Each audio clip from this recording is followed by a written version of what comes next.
ಬೆಂಗಳೂರಿನ ಜನಗಳ ಬಹಳ ವರ್ಷಗಳ ಒತ್ತಾಯ, ಮತ್ತೊಂದು ಕಡೆ ಸುಪ್ರೀಂ ಕೋರ್ಟ್ನ ಆದೇಶ, ಇವೆರಡರ ಹಿನ್ನೆಲೆಯಲ್ಲಿ ಬೆಂಗಳೂರಿನ ಕೆಲವು ರಸ್ತೆಗಳಲ್ಲಿ ಪಾದಾಚಾರಿ ಮಾರ್ಗ, ಫುಟ್ಪಾತ್ಗಳಲ್ಲಿ ಒತ್ತುವರಿಗಳನ್ನು ತೆರವು ಮಾಡತಕ್ಕಂತ ಕಾರ್ಯಾಚರಣೆ ಆರಂಭ ಆಗಿದೆ. ಬೆಂಗಳೂರು ಚೆನ್ನಾಗಿರಬೇಕು, ಇಲ್ಲಿ ವಾಸ ಮಾಡೋ ಜನಗಳಿಗೆ ಅಗತ್ಯ ಸೌಕರ್ಯಗಳಾದರೂ ಸಿಗಬೇಕು ಅಂತ ಹೇಳಿದ್ರೆ ಅದರಲ್ಲಿ ಒಂದು ಪಾದಾಚಾರಿ ಮಾರ್ಗ, ಫುಟ್ಪಾತ್ಗಳಲ್ಲಿ ಓಡಾಡೋಕೆ ಆಗುವಂತಹದ್ದು. ಎಲ್ಲಾ ರಸ್ತೆಗಳಲ್ಲಿ ಮಾಡಕ್ಕಾಗದೇ ಇದ್ರೂ ಕೆಲವು ಹೆಚ್ಚು ಜನ ಓಡಾಡೋ ಕಡೆ ಆದ್ರೂ ಮಾಡಬೇಕಾಗಿರೋದು ಸರ್ಕಾರದ ಕರ್ತವ್ಯ ಮತ್ತು ಜನಗಳ ಬೇಡಿಕೆನೂ ಸಹ. ಫುಟ್ಪಾತ್ ಅಲ್ಲಿ ಓಡಾಡೋದಕ್ಕೆ ಆಗೋದಿಲ್ಲ ಅಂತ ಹೇಳಿದ್ರೆ ಜನ ಅನಿವಾರ್ಯವಾಗಿ ರೋಡ್ಗೆ ಬರ್ತಾರೆ. ರೋಡ್ ಅಲ್ಲಿ ಓಡಾಡುವಾಗ ಯಾವುದೋ ಗಾಡಿ ಟಚ್ ಆದ್ರೆ ಸಾಕು, ಅಥವಾ ಗುದ್ದಿದ್ರೆ ಪ್ರಾಣನೂ ಹೋಗ್ಬಹುದು, ಕೈ ಕಾಲು ಮುರ್ಕೊಳ್ಬಹುದು. ಈ ತರಹ ಪ್ರತಿ ವರ್ಷ ಸುಮಾರು 300 ಜನ ಓಡಾಡೋರು ಫುಟ್ಪಾತ್ ಅಲ್ಲಿ ಓಡಾಡೋಕೆ ಆಗದೆ ರಸ್ತೆಗೆ ಬಂದು ಓಡಾಡುವಂತ ಜನ, ಪೆಡೆಸ್ಟ್ರಿಯನ್ಸ್ 300 ಜನ ಪ್ರಾಣ ಕಳ್ಕೊಳ್ತಾ ಇದ್ದಾರೆ ಆಕ್ಸಿಡೆಂಟ್ಗಳಲ್ಲಿ. ಸಾವಿರಾರು ಜನ ಕೈ ಕಾಲು ಕಳ್ಕೊಳ್ತಾ ಇದ್ದಾರೆ. ಇನ್ನ ಕೆಲವರು ಜೀವನ ಪರ್ಯಂತ ಹಾಸಿಗೆ ಹಿಡಿಯುವಂತ ಆಕ್ಸಿಡೆಂಟ್ಗಳನ್ನು ಅನುಭವಿಸ್ತಾ ಇದ್ದಾರೆ. ಕೆಲವರು ತಲೆಗೆ ಪೆಟ್ಟಾದ್ರೆ ಅವರು ಕೋಮಾ ಪರಿಸ್ಥಿತಿಗೆ ಹೋಗಿ ಕೆಲವರೆಲ್ಲ ಜೀವನ ಎಲ್ಲ ಕೋಮಾ ಪರಿಸ್ಥಿತಿಯಲ್ಲಿ ಕಳೆಯುವಂತದ್ದಾಗಿದೆ. ಹೀಗೆ ಸಾವಿರಾರು ಜನ ಕಷ್ಟ ಅನುಭವಿಸ್ತಾ ಇದ್ದಾರೆ, ಪ್ರಾಣನೂ ಕಳ್ಕೊಳ್ತಾ ಇದ್ದಾರೆ ಕೆಲವರು.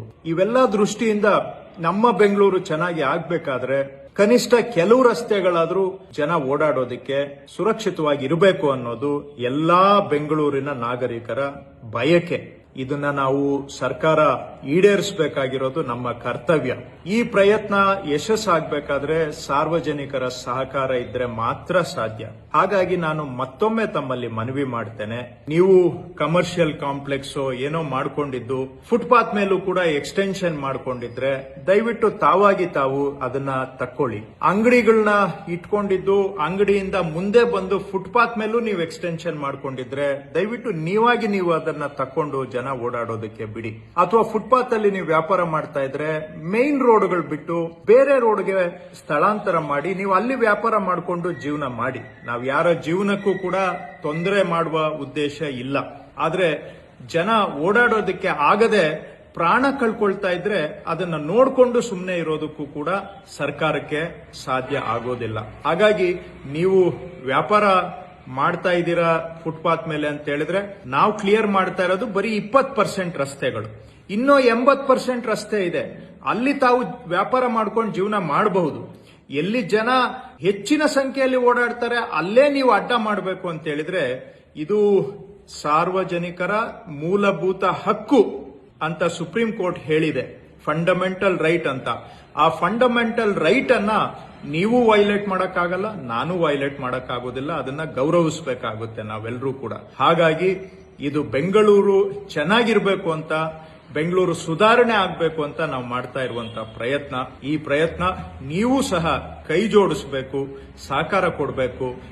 ನಾವು ಕೂಡಿ ಪ್ರಯತ್ನ ಮಾಡಿದ್ರೆ ಮಾತ್ರ ಬೆಂಗಳೂರಿನ ಸುಧಾರಣೆ ಸಾಧ್ಯ. ಧನ್ಯವಾದ.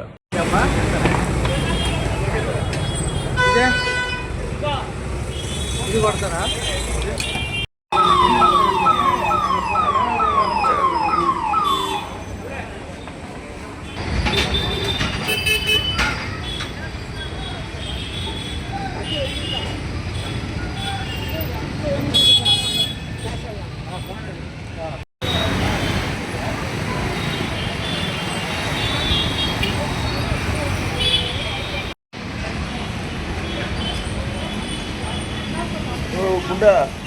ಗುಂಡ ವಿಡಿಯೋ ಕೊಟ್ಟಿದ್ದಾರೆ.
ಬೀದಿ ಬದಿ ವ್ಯಾಪಾರಿಗಳದು ಸುಪ್ರೀಂ ಕೋರ್ಟ್ ಆದೇಶ ಇದೆಲ್ಲ ಒಪ್ಕೊಳ್ಳೋಣ.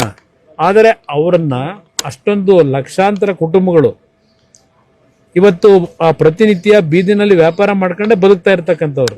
ಆಯ್ತು, ಸುಪ್ರೀಂ ಕೋರ್ಟ್ನ ಆದೇಶದ ಮೇರೆಗೆ ತೆರವುಗೊಳಿಸಿ ಜನರುಗಳ ಪ್ರಾಣ ಉಳಿಸಬೇಕಾದಂಥದ್ದು ನಮ್ಮ ಕರ್ತವ್ಯನೂ ಇದೆ. ಆದರೆ ಅವ್ರ ಬದುಕನ್ನು ಏನು ಮಾಡ್ತೀರಿ? ಅವ್ರಿಗೇನು ಆಲ್ಟರ್ನೇಟ್ ಅರೇಂಜ್ಮೆಂಟ್ ಮಾಡಿಕೊಟ್ಟಿದ್ದೀರಿ? ಎಲ್ಲಿ ಕಳಿಸ್ತೀರಿ ಅವ್ರನ್ನ ಅಷ್ಟು ಜನನ್ನ? ಇದು ಇರ್ತಕ್ಕಂಥದ್ದು. ಅದರಿಂದ ಸರ್ಕಾರ ಕಾನೂನಿನ ಬಗ್ಗೆ ಚರ್ಚೆ ಮಾಡೋರು ಬದುಕಿನ ಬಗ್ಗೆ ಇವತ್ತು ಏನು ಜೀವನ ಮಾಡಬೇಕಾದಂಥವ್ರಿಗೆ ಅವ್ರಿಗೆ ಆಲ್ಟರ್ನೇಟ್ ಅರೇಂಜ್ಮೆಂಟ್ ಮಾಡಿಕೊಡ್ಬೇಕಲ್ಲ. ಅದ್ರ ಬಗ್ಗೆ ಇವತ್ತಿನವ್ರಿಗೆ ಏನು ಚರ್ಚೆ ಇಲ್ಲ. ಏನು ಮಾಡ್ತೀವಿ ಅಂತೇಳಿ ಏಕಾಏಕಿ ಅವ್ರನ್ನ ಖಾಲಿ ಮಾಡಿಸಿ ಅವ್ರು ಎಲ್ಲಿಗೆ ಹೋಗ್ಬೇಕು? ಅದಕ್ಕೆ ಪರಿಹಾರ ಕೊಡಬೇಕು ಅನ್ನೋದು ನಾನು ಒಂದು ಸರ್ಕಾರಕ್ಕೆ ಸಲಹೆ ಕೊಡೋದು.